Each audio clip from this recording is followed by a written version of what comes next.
স্বাগত। দেখছেন দিনের প্রধান খবর আর খবরের পেছনের খবর নিয়ে পর্যালোচনামূলক অনুষ্ঠান বাংলাদেশ এখন। আপনাদের সাথে আছি আমি কাজী মহুয়া।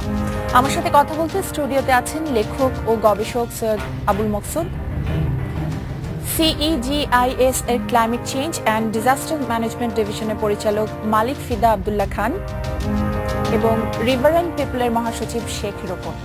আপনাদের তিনজনকেই স্বাগত জানাচ্ছি স্টুডিওতে। মূলত গতকালকে কিছু বিষয় নিয়ে আপনাদের সাথে আলোচনা করব, তার আগে আমি একটু এক নজরে দেখে আসতে চাইবো গতকালকে মূলত যে খবরগুলো আলোচনা এবং শিরোনামে ছিল।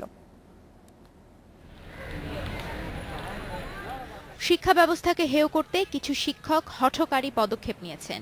এ কারণে ঢাকা বিশ্ববিদ্যালয়ে ভর্তি পরীক্ষায় ইংরেজিতে ফল বিপর্যয় ঘটেছে বলে মন্তব্য করেছেন শিক্ষামন্ত্রী নুরুল ইসলাম নাহিদ। অন্যদিকে ঢাকা বিশ্ববিদ্যালয়ের উপাচার্য আ.আ.ম.স. আরেফিন সিদ্দিক দাবি করেছেন, ভর্তির জন্য তাদের বাছাই প্রক্রিয়া 100% স্বচ্ছ। আমাদের ভবিষ্যৎকে সর্বনাশের পথে ঠেলে দেওয়া, নতুন প্রজন্মকে হতাশাগ্রস্ত করা, নিরুৎসাহিত করা এবং বিদেশে আমাদের গ্রহণযোগ্যতাকে সর্বনাশ করে দেওয়া। কারণ কোনো ছাত্রই চাকরি পাবে না, কোনো ছাত্রীকে ভর্তি হতে পারবে না বলে তোমার বিশ্ববিদ্যালয় বলছে এই কথাটা।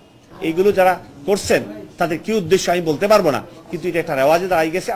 যেভাবে আমরা ঢাকা বিশ্ববিদ্যালয়ের ছাত্রছাত্রী ভর্তি করি তার বিরুদ্ধে সমালোচনা করা হয়তো যাবে, সমালোচনা করার অধিকারও সবার আছে, কিন্তু কোনোভাবেই এটাকে বলা যাবে না যে আমাদের এই পদ্ধতি অস্বচ্ছ। ইংরেজি বিভাগের একাডেমিক কমিটি আবারও বসেছে এবং তারা পরবর্তীতে একটা প্রস্তাব করেছে যে জেনারেল ইংলিশে যে ছেলেমেয়েরা যে নম্বর পেয়েছে সেটার উপর ভিত্তি করেই ইংরেজি বিভাগে তারা ছাত্র ভর্তি করার সুপারিশ করছে। ঢাকা বিশ্ববিদ্যালয়ের পর এবার ভর্তি পরীক্ষায় ফল বিপর্যয় ঘটেছে জগন্নাথ বিশ্ববিদ্যালয়ে। 2014-15 শিক্ষাবর্ষের ঘ ইউনিটে ভর্তি পরীক্ষায় উত্তীর্ণ হওয়ার ন্যূনতম নম্বর পায়নি 91.8% শিক্ষার্থী। বিশ্ববিদ্যালয়ের জনসংযোগ দপ্তরের সংবাদ বিজ্ঞপ্তিতে জানানো হয়, এবার মাত্র 8.2% শিক্ষার্থী পেয়েছেন পাশের নির্ধারিত নম্বর। মাওলানা নুরুল ইসলাম ফারুকী ও গোপীবাগের কথিত পীর সহ 6 খুনের সঙ্গে নিষিদ্ধ ঘোষিত জেএমবি বা জঙ্গিরা জড়িত বলে দাবি করছে পুলিশ। ধর্মীয় মতবিরোধের কারণেই তাদের হত্যা করা হয়। সম্প্রতি জঙ্গি বিরোধী ধারাবাহিক অভিযানে গ্রেপ্তারকৃতদের জিজ্ঞাসাবাদ করে এই ধারণাই পেয়েছেন গোয়েন্দারা। বঙ্গবন্ধু শেখ মুজিব মেডিকেল বিশ্ববিদ্যালয় হাসপাতালের পরিচালক আব্দুল মজিদ ভুইয়ার গাড়ি লক্ষ্য করে বোমা হামলা চালিয়েছে দুর্বৃত্তরা। এছাড়া পুরান ঢাকায় কারা মহাপরিদর্শকের কার্যালয় লক্ষ্য করেও ককটেল ছুড়েছে দুর্বৃত্তরা। নারায়ণগঞ্জে 7 খুনের ঘটনায় র্যাব মহাপরিচালক মোখলেসুর রহমানকে জিজ্ঞাসাবাদ করবে হাইকোর্টের নির্দেশে গঠিত জনপ্রশাসন মন্ত্রণালয়ের তদন্ত কমিটি। সোমবার দুপুরে সচিবালয়ে তাকে জিজ্ঞাসাবাদ করা হবে বলে জানিয়েছেন কমিটির সদস্য সচিব আবুল কাশেম মোহাম্মদ মহিউদ্দিন। প্রধানমন্ত্রী শেখ হাসিনা বিদেশে গিয়ে মিথ্যাচার করে দেশের ভাবমূর্তি নষ্ট করছেন বলে অভিযোগ করেছেন বিএনপির ভারপ্রাপ্ত মহাসচিব মির্জা ফখরুল ইসলাম আলমগীর। জাতীয় প্রেস ক্লাবে এক আলোচনা সভায় তিনি এই অভিযোগ করেন। সকলের সামনে, পৃথিবীর সামনে, বিশ্বের সামনে বলেছেন যে বিএনপি এবং জামাত এরা সহিংসতা করেছে, সন্ত্রাস করেছে এবং গণতন্ত্রের বিরুদ্ধে অবস্থান করেছে। এই যে মিথ্যাচার, এই মিথ্যাচার করেই তারা জনগণকে প্রতারিত করতে চান।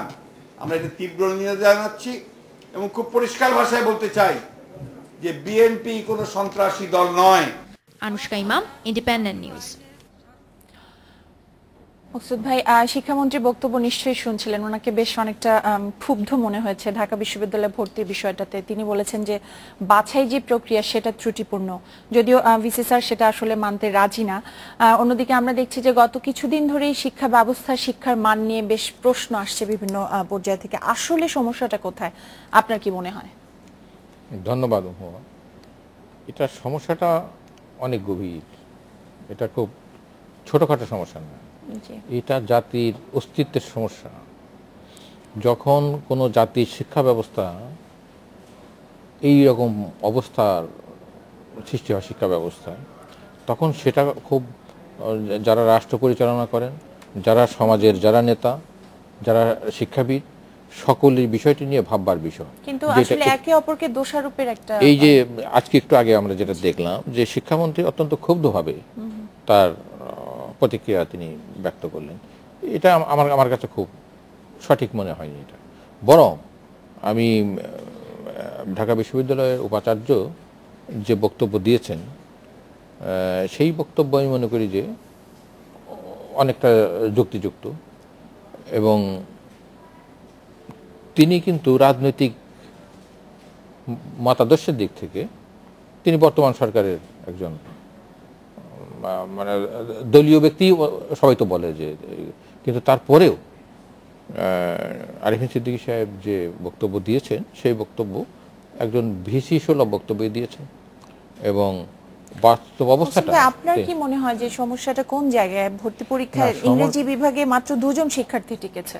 একটা হলো যে আমাদের এখানে বহুকাল যাবতী দুটি বিষয়, সেই ব্রিটিশ আমল থেকে দুটি বিষয়ের প্রতি মানুষের একটা ছেলে মেয়েদের ভীতি আছে, এবং এটা যেমন ধরে অঙ্ক আর ইংরেজি, এবং বিশেষ করে এই ইংরেজির ব্যাপারে একটা ব্রিটিশ আমলে যতটা ছিল, পাকিস্তানি আমলে আরেকটু নিচে নামে, বাংলাদেশ আমলে আরও নিচে নেমেছে, এবং সাম্প্রতিক 15-20 বছরে সেটাকে আরও নিচে নেমেছে।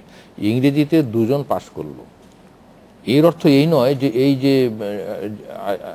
এই 2 জনই শুধু মেধাবী এবং 98 জন তাদের কোনো মেধা নেই, সেটাও কিন্তু ঠিক না।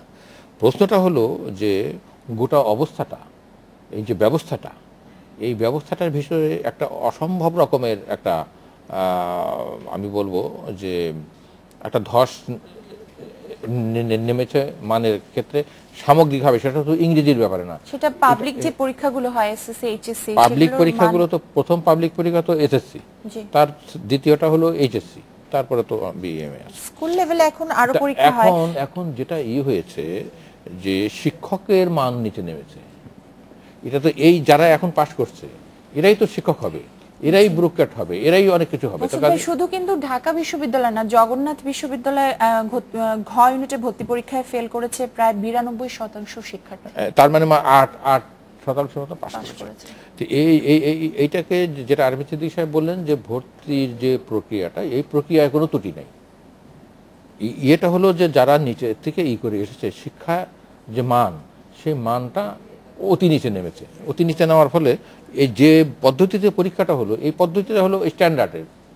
সেই স্ট্যান্ডার্ডে দেখা গেল যে তারপরেও তারা বলেছেন যে ভর্তি করে নেবেন, বা একটা ব্যবস্থা তো করে 2 জন তো আর ভর্তি করা।